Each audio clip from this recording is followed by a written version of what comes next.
Está escrito no livro de Gênesis, capítulo 3, versículo 8, o seguinte: E ouviram a voz do Senhor Deus que passeava no jardim pela viração do dia, e escondeu-se Adão e sua mulher da presença do Senhor, entre as árvores do jardim. Meu irmão, minha irmã, existe um desperdício que não aparece nos relatórios financeiros, não é registrado em planilhas, nem em manchete de jornal. Não é percebido nas redes sociais. É um prejuízo silencioso, porém devastador. Trata-se do desperdício da comunhão com Deus. Quando nós lemos o relato do Éden no livro de Gênesis, não estamos apenas diante de uma narrativa antiga, mas diante de uma memória espiritual da humanidade. Ali não havia templos de pedra, não havia véu separando, não havia sistema religioso estruturado, não havia sacrifícios contínuos para aproximar o homem de Deus. Havia presença, havia proximidade, havia relacionamento. A Bíblia diz claramente que o Senhor passeava no jardim pela viração do dia. Isso não era um evento isolado. O texto sugere regularidade, sugere rotina, sugere intimidade. Deus vinha. O homem não o convocava. Deus simplesmente vinha. Ele vinha não para fiscalizar, não para condenar, mas para estar junto. Imagine isso por um momento. O Criador do universo, aquele que sustenta as galáxias, que determina o curso das estrelas, que conhece o número dos fios de cabelos de cada ser humano, caminhando ao lado da criatura feita do pó, conversando, ouvindo, compartilhando. Não era religião, era relação. Mas então algo aconteceu que rompeu tudo isso. O pecado não foi apenas um ato alimentar, como muitos imaginam. Não foi simplesmente comer um fruto. Foi uma escolha teológica profunda. Trocar dependência por autonomia. Trocar confiança por autossuficiência. Trocar comunhão por controle. E quando Deus veio, como sempre vinha, o texto bíblico diz que o homem se escondeu. Perceba que há algo profundamente revelador. Deus não deixou de vir. Quem mudou foi o homem. O texto diz que eles ouviram a voz do Senhor e tiveram medo. O medo entrou onde antes havia segurança. A vergonha entrou onde antes havia transparência. A distância entrou onde antes havia intimidade. O maior desperdício da história não foi o fruto, foi a presença. Talvez você nunca tenha pensado nisso dessa forma, mas o drama da humanidade começa com a fuga da presença de Deus. E desde então a história humana é uma tentativa contínua de preencher o vazio deixado por essa ruptura. Há algo muito curioso no entardecer. Observe, na nossa vida moderna, durante o dia nós estamos correndo, agitados daqui para acolá, trabalho, compromissos, metas, prazos, mensagens. O mundo exige produtividade constante, movimentação, agitação. Mas quando o sol começa a descer, algo vai mudando.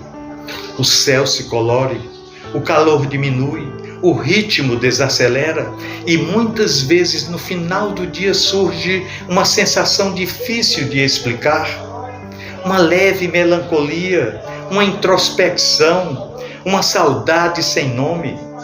Talvez essa seja a memória da viração do dia.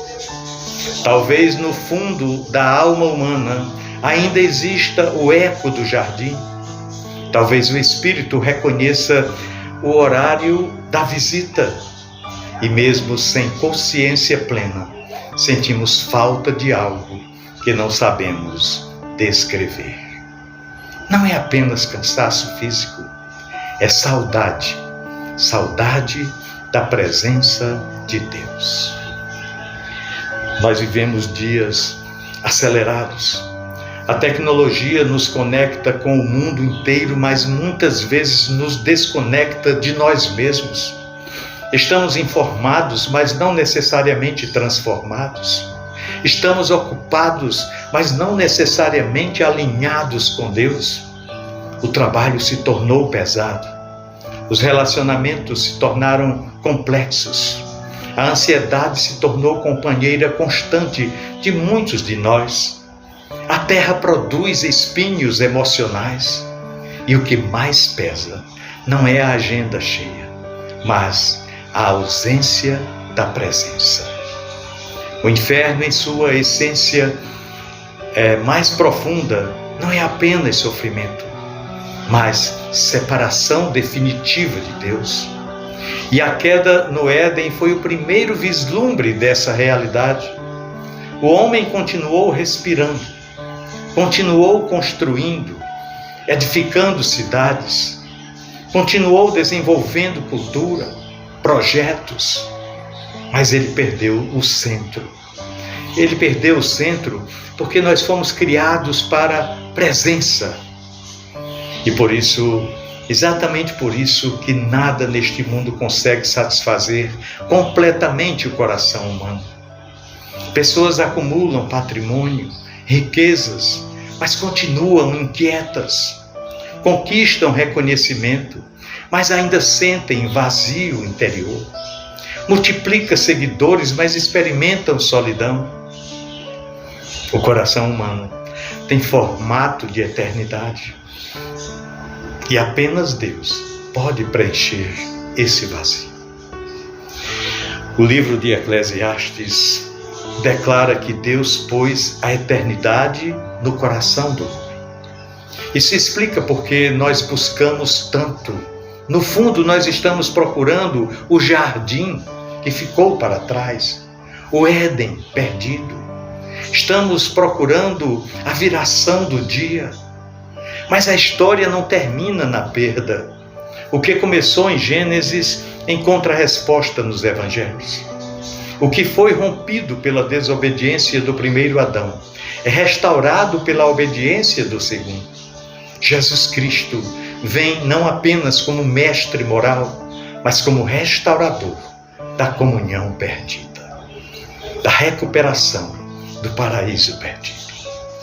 No Éden, o homem disse em essência: seja feita a minha vontade. Enquanto que no Getsêmani, Cristo declarou: seja feita a tua vontade. A obediência que faltou no jardim do Éden, floresceu no jardim da agonia. E quando Jesus foi crucificado, algo extraordinário aconteceu. Os evangelhos revelam que o véu do templo se rasgou de alto a baixo. Aquela cortina que simbolizava a separação do homem em relação a Deus foi aberta. O acesso foi restaurado. A presença voltou a ser acessível. O caminho de volta estava inaugurado. Hoje, não precisamos de um jardim físico para experimentar comunhão com Deus. A presença não está restrita a um espaço geográfico. Ela é oferecida por meio de Cristo. O Espírito Santo habita no coração do homem, mas ainda há uma pergunta ecoando: onde estás? Ainda há uma saudade involuntária nos incomodando. E essa pergunta que Deus fez no Éden não era geográfica, era relacional. Deus sabia a localização física de Adão. O que estava em jogo era a posição do coração. E hoje, em meio à correria, a metas, a pressões e responsabilidades, essa pergunta continua relevante: onde está o seu coração? escondido atrás da produtividade, disfarçado na rotina, camuflado nas distrações digitais. Especialmente nos dias atuais, o fim do dia se tornou apenas mais um momento para rolar a tela do celular até o sono vencer. A viração do dia foi substituída pela luz azul dos dispositivos digitais. O silêncio foi substituído por notificações. Mas talvez Deus ainda venha no entardecer. Talvez Ele ainda deseje caminhar conosco. Talvez Ele ainda esteja esperando que eu e você paremos apenas por alguns minutos e possamos dizer: Senhor, estou aqui. Não é necessário um discurso sofisticado. Não é preciso linguagem elaborada. É presença com presença. O primeiro homem desperdiçou a comunhão. Mas você não precisa repetir essa história. O maior desperdício hoje não é financeiro, não é profissional, mas é viver sem relacionamento com Deus. É terminar o dia sem diálogo com o Criador. É atravessar anos respirando, mas não se relacionando com Deus. Talvez hoje, meu querido irmão, minha amada irmã, quando o sol começar a descer, você sinta algo diferente. Se isso acontecer, não ignore, não procure se distrair, não anestesie-se com entretenimento constante, mas transforme a saudade em busca, transforme o vazio que você sente em oração, transforme o entardecer em reencontro, porque o Deus que passeava no jardim do Éden não deixou de desejar proximidade com o homem. Ele continua chamando, ele continua buscando, ele continua oferecendo graça. A história humana começou com fuga, mas pode continuar com retorno. Na viração do dia, há uma saudade que tem nome, e esse nome é Deus. Que você não desperdice novamente o que foi restaurado com tão alto preço. Que cada entardecer seja um lembrete. Que cada silêncio seja um convite. Que cada fim de dia seja um recomeço de comunhão com Deus. Sabe por quê? Porque nós fomos criados para caminhar com Deus. Pensemos nisso. No amor de Cristo. Amém.